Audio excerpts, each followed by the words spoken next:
이것은 비극적이었던 한 가족의 이야기입니다.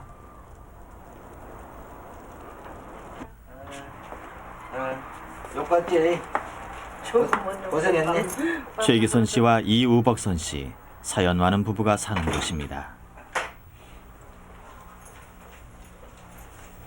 이우벅선 씨는 야근조가 많은 회사의 구내식당으로 밤일을 다닙니다.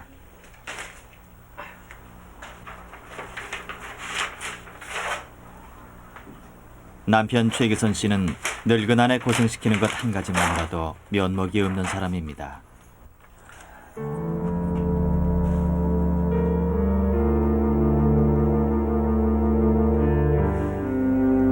그런데 그는 아내에게 평생 용서받기 힘든 죄를 지었습니다.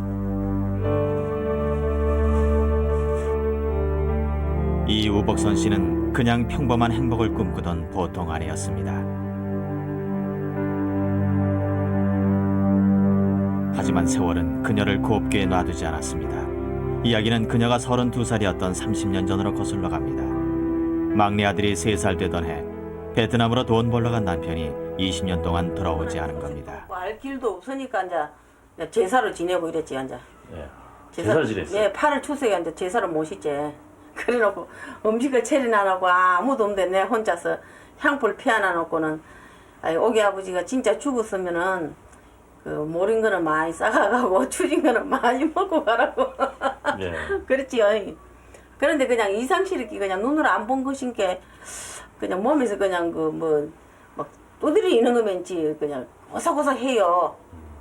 그래서 비름 그 진짜 했다고는 일나서 그냥 그 상을 다 치아필어.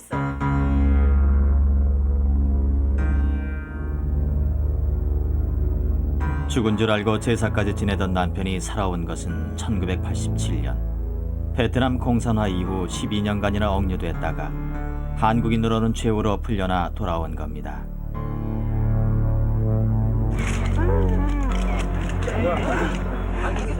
팔룡아, 명호가, 경화나 아들, 딸의 이름을 부르는 최기선 씨의 목소리는 신음처럼 떨렸습니다. 오랜 억류 생활로 지치고 여인 모습이었지만 최 씨는 그 사이 반백유된 그와 몰라보게 장성한 자식들의 재회는 눈물겨웠습니다. 그러나 그의 아내는 마중조차 나갈 수가 없었습니다. 차례로 끌어안으며 눈물을 쏟던 최 씨는 월남으로 일하러 갈 때 3살이었던 경환 씨를 다시 부르며 내가 이만큼 컸구나 하며 길고 지루했던 억류 생활의 한을 풀었습니다. 어딘지 그 가필락 해서 보기도 싫고 아주 안 볼락 했어요.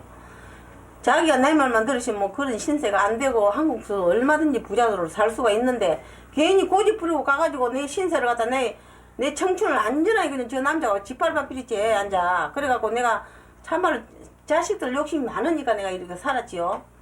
살았는데 어지가 조금 마음 작게만 잘 못 무시면 어디 튀어pis어요.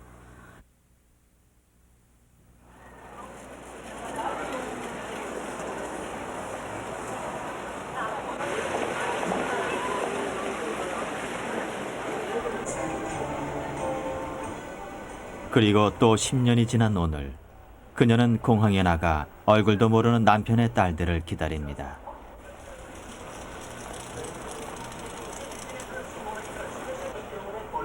남편은 아마도 그리움이 사무쳐 1분이 1년처럼 길기만 할 겁니다. 제가 어디서 안 보면 저도 국가 유공자인데. 그러나 그녀에겐 어딘지 두렵고 황당한 기다림입니다. 호치민발 비행기가 도착하고 베트남 산업연수생들이 몰려 나올 때까지만 해도 괜히 속없는 짓을 했다는 후회가 절반이었습니다. 예배갖고 형편없구나. 모자 보세요, 모자. 모자. 자, 이쪽으로 이제 불려서 봐요. 불려서 봐, 이렇게 하면. 하지만 막상 부녀가 부둥켜 안고 우는 것을 보고는 그녀의 눈시울도 뜨거워졌습니다. 예배갖고 형편없구나. 죄 없는 두 자매 김이풍과 김이흥을 그녀는 그냥 가슴으로 쌓아놨습니다. 좀만 주워. 접근하지 말란 말이야. 꼴.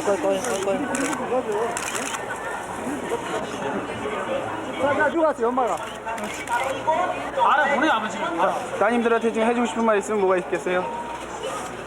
뭐. 아버지, 아버지 흥하고 흥. 그녀로선 어쩔 수 없는 상봉이었습니다.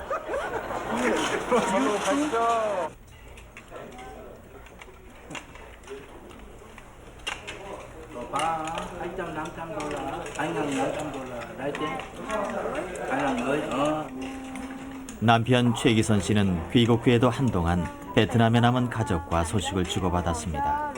그러나 그들이 이사를 하는 바람에 연락이 두절됐는데 4년 전 한국을 오가던 베트남 무역상을 통해서 거처를 알아낸 겁니다. 자매는 어머니와 함께 호치민시 외곽에서 농사를 지으며 살았다고 합니다.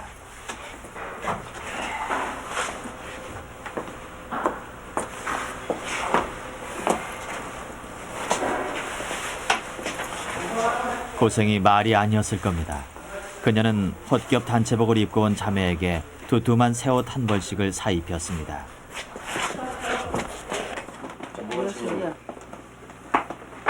이거 허리가 사이즈가 맞는가 모르겠어. 이거 허리 맞는 사람이 입어야 돼. 이거 알겠어? 이거 맞겠어? 이거 샤워하고 옷 갈아입고 요 양말도 갈아 신고 깨끗하고 하고 있어. 알겠어?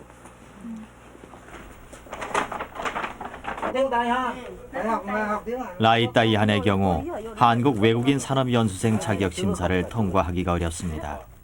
어찌어찌해서 뽑혀도 자매는 항공료 등 수속에 필요한 돈을 댈 수가 없는 형편이었습니다. 오빠, 큰 오빠. 오빠 해봐, 오빠. 수목. 예, 오빠 해봐라, 오빠.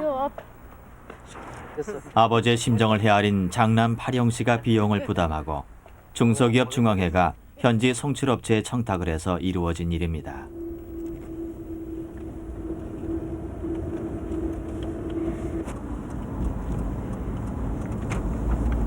세상의 모든 아내들이 다 그렇듯 이우복선 씨도 처음에는 남편의 과거를 이해하고 받아들이기가 죽기보다 싫었습니다.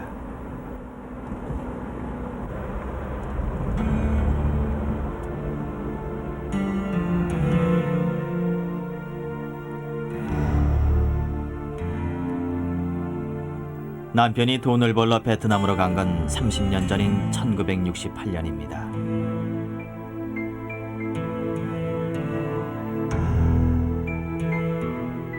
그녀는 말렸지만 그는 부득불 떠났고 베트남이 공산화된 75년 소식이 끊겼습니다. 그가 돌아왔을 땐 가족 모두가 서먹해져 있었습니다. 20년 세월이 벌려놓은 틈새를 메우기란 정말이지 간단치가 않은 일이었습니다. 우리 애기들 제비 아버지하고 정 하나 없이 그냥 그런 사람이 인자에서 와가지고는 탁 들어앉아갖고 아버지다고 다 큰 것들 앞에서 아주 그냥 얼른거리도 못하고 하니 이 애기들이 아버지를 받아들이겠어?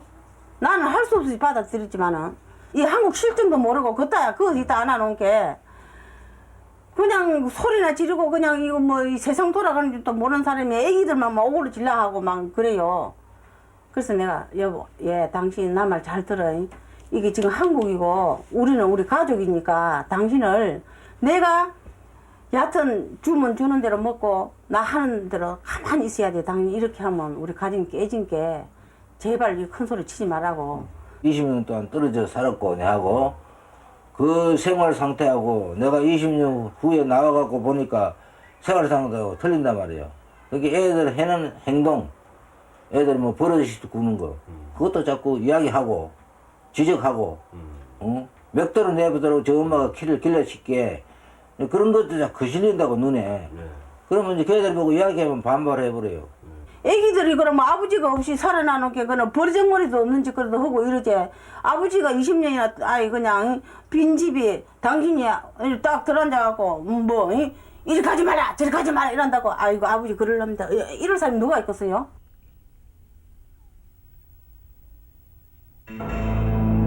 그녀를 더욱더 기막히게 한 건 베트남에 또 다른 아내와 딸들이 있다는 사실이었습니다. 그때처럼 남편이 미웠던 적은 없습니다. 참으로 억울하고 분한 노릇이었습니다. 하지만 그녀는 곧 혼자 남겨져 라이따이한 자매를 키우고 있을 여인이 가련해졌습니다.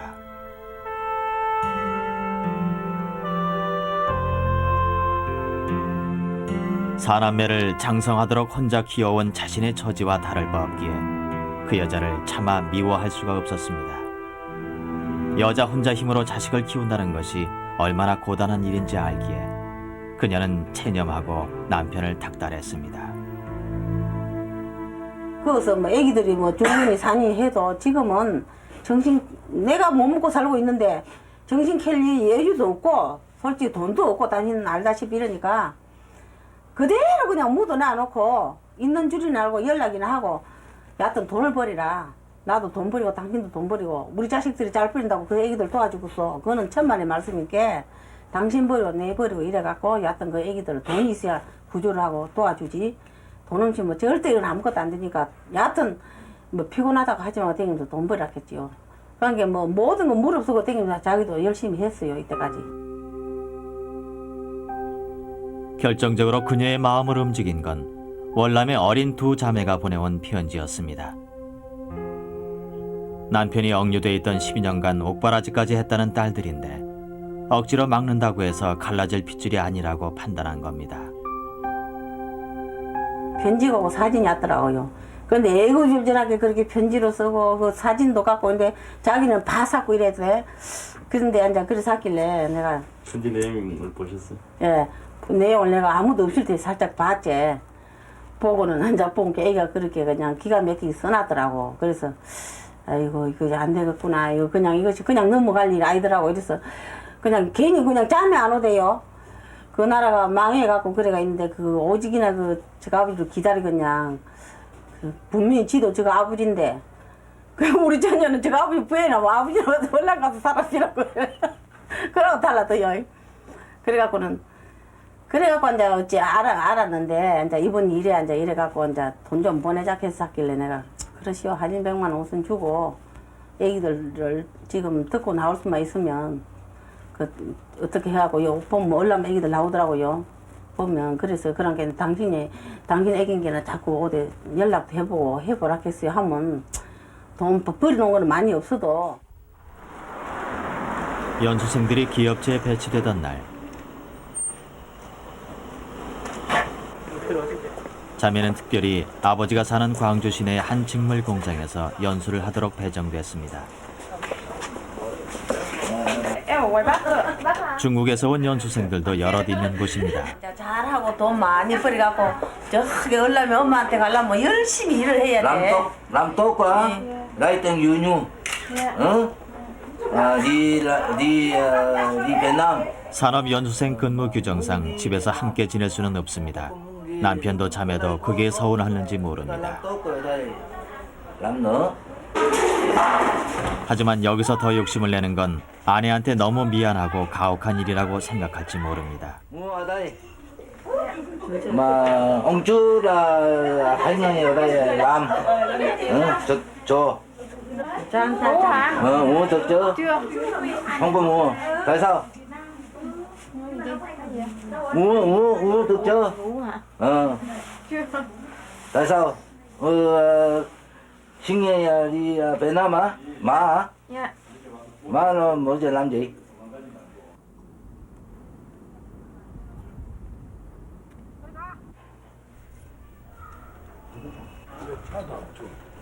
그의 아내는 요즘 몸이 편치 않습니다. 젊어서 고생한 게 탈이 됐거나 묵은 우라가 쌓여서 병이 됐을 수도 있습니다. 그 종합진단 받고 약 여기서 간이 나쁘다면은 이제 여기서 이제 치료를 받으려고 그래봤어요. 예, 뭐 그렇게 큰 이상은 없으시구만요. 간 기능만 조금 안 좋으시구만요. 예. 간 기능에 약간의 장애가 생겼다는 진단입니다.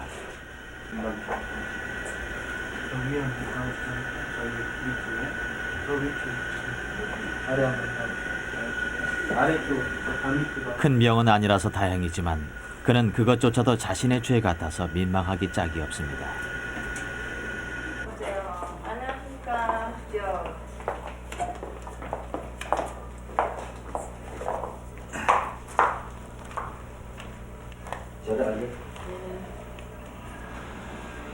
과거지사 다 덮어주고 받아들이기로 한 아내는 이따금 부르르 역정을 냅니다. 예, 물 좀 주시오. 예.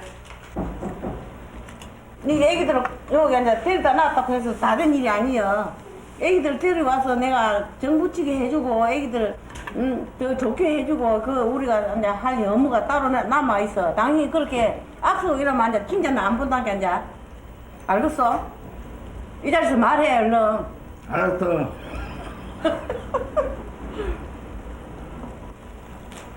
그래도 아내는 속이 묻어난 편입니다. 그런데 그 참 묘한 일이 어찌 묘하냐면 옛날에 그 월남에서 그 사진을 보내면 뒤에다가 꼭 그 뭐 말을 써서 보내더라고. 당신이 그 뭐 사랑하는 당신 오늘 뭐 하느냐고 당신 품에 언제 안기 벗거나 이런 것을 써서 보내. 그래서 내가 그럼 뭐 그 옆에 그 여자가 이러고 있는 거야. 그럼 나는 그거는 여자들이 많은 게 너무 사진 찍는데 그냥 보는갑다 이랬거니 팔려요 이래. 엄마 이 여자가 이상한 여자다고 그래. 그래서 내가 뭐가 이상해 이렇게. 아버지가 어디가 사느냐. 그래서 너가 아버지 그런 사람 그래 안 한다고 이렇게 했더니 세상에 그때 막 내만 쏘가고 있었지. 그 말리 타국에서 내가 어디가 사는 거 안 사는 거 알아야지. 그랬더니 알고 보니까 아이 그때 이제 나오려고 하는데 그 잠만 들면 그 여자가 보이네. 이상하게 이제 이런 짓거리 날라 그랬는가. 사실 그는 입이 열이라도 할 말이 없어야 옳은 남편입니다. 이제 얼라면 안 가고 싶소. 당신 여자도 보게. 다 뭐라 한다. 가서 그래도 봐야지 한번. 죽기 전에는 그 여자도 언제 보고 싶다고 애기들한테 신신당부를 했더만 아주.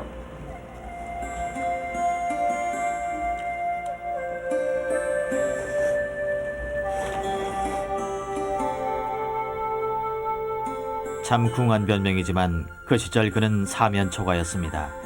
미군 부대 기념품을 납품하던 회사가 폭삭 망하면서 돈벌이를 못하게 된 겁니다. 그렇다고 빈손으로 돌아올 수는 없고 개인 사업을 하자니 몇 달에 한 번씩 엄청난 돈이 드는 비자를 갱신해야 하는데 그게 또 쉬운 일이 아니었습니다.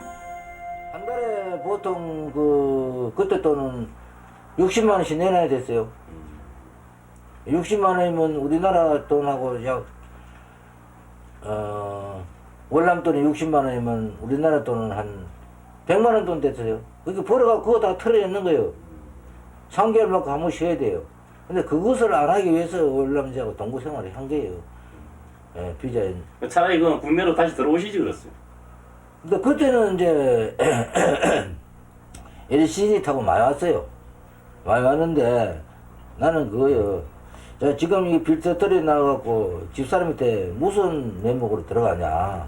응? 그러니까 좀 더 벌어가자. 그래서 그거 있은 거죠.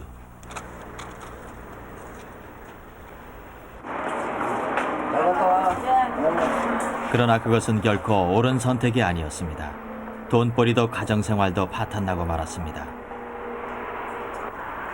빈손에 축난 몸으로 면목 없이 돌아와서 집안의 빈자리를 채웠지만 그는 내내 가장 역할을 되찾지 못했습니다. 아파트 경비원 자리를 얻어서 3, 4년 일하다 들어앉아 밤일 나가는 아내를 대책 없이 배웅하는 신세가 된 겁니다.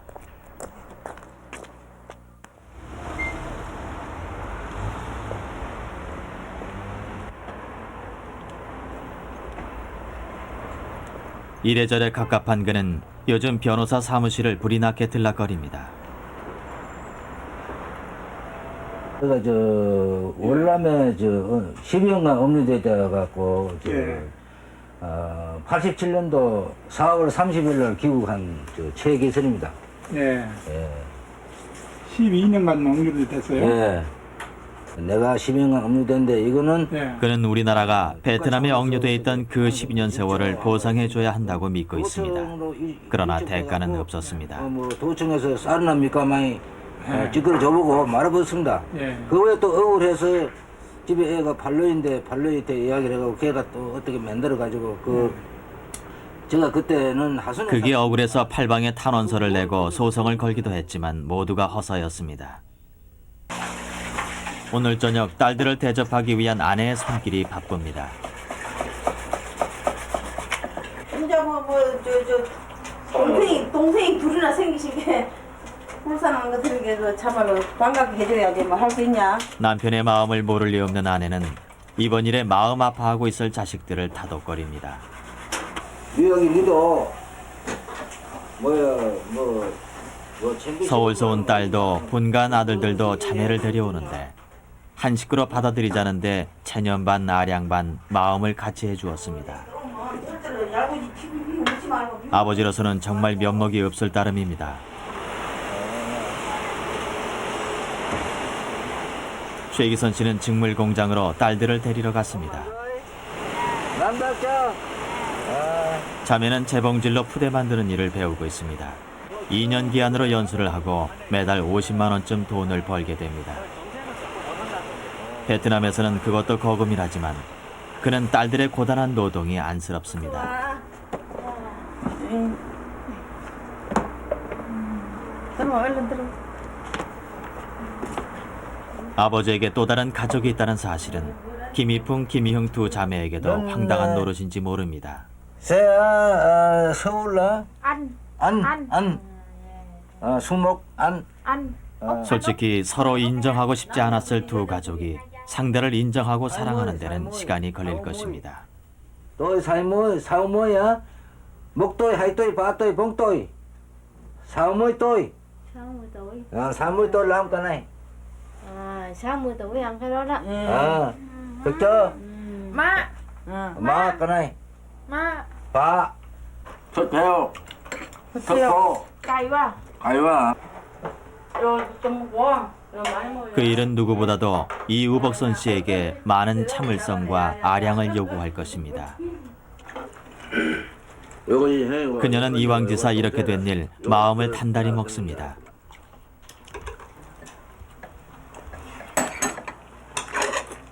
일년이라도 낳아줘가지고 저거가 이 한국에 와가지고 어딘가 모르게 좀 저거 사는데 하고 느끼는 것이 있을 것 아니에요.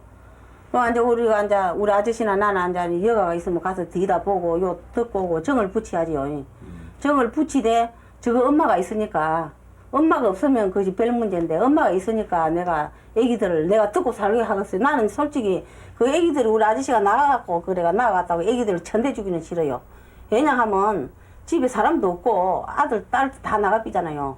그게 솔직히 듣고 살고 싶은 생각도 있어요. 애기들이 가만 보면 순탄하더라고. 시키면 시키는 대로 하더라고요.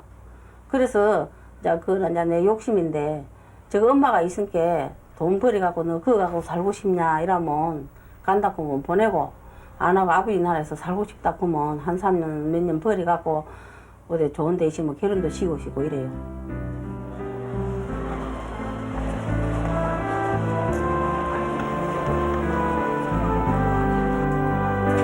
그것은 그녀의 진심입니다. 미우나 고우나 보듬고 살아야 할 남편의 허물, 남편의 딸들. 그녀의 속 깊은 선택은 자칫하면 풍비박산 날 뻔했던 한 가정을 지키고 불행했던 한 가족의 삶을 어루만졌습니다. 그녀는 다시는 덧나지 않아야 할 상처를 사랑으로 아물려 갈 것입니다.